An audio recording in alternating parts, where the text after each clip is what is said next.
Ой жарығым, балапаным, қайықтан келдің?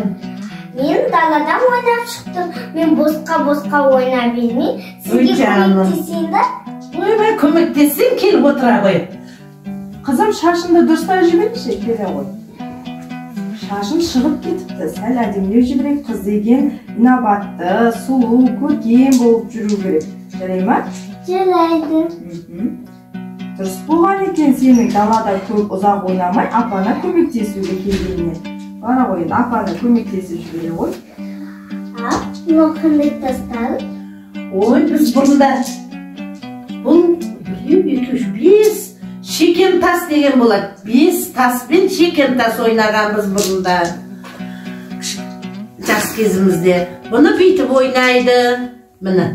Бүйтіп шашып бересің да, бүйтіп, міне, бүйтіп ойнау керек, міне, бүйтіп ойнайсың. Үйреніп бар. Өстіп, екі-екіден енді, екі-екіден бүйтіп аламыз, екеу. Осындай ойнайсың, үйрен.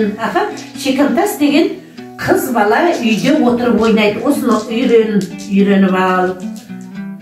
Апа, сізге көмектесейін да? Көмектесе, міне біз қазақша көрпе тігіп атырмыз. Қазақша көрпе тігіп атырмыз. Болып қалды, міне бітіп қалды уже. Сен осындайды үйрен. Апа, қызыңыз үлкен бесейіп келе жатқан сияқты, өзің көмектесейін деп сізге бұл қол ұшын бергісі келіп жүрген сияқты ғой. Қарашы. Ой, ақылды менің. Ақылды болып өсіп келе жатыр өзі. Келе ғой. Апа, мынау қандай ойындар? Қазақша ою. Бұл қошқан мүйіз деп айтады. Қазақша қонақтардың астына төсейміз. Міне мына көрпелердің бәрін мен тіккем осыны. Осындай үйрену керек қыз бала үйде. Ана мамаң нәски тоқып атарым папаңа. Міне тоқып болып қалды. Керемет, қызым, иә? Иә.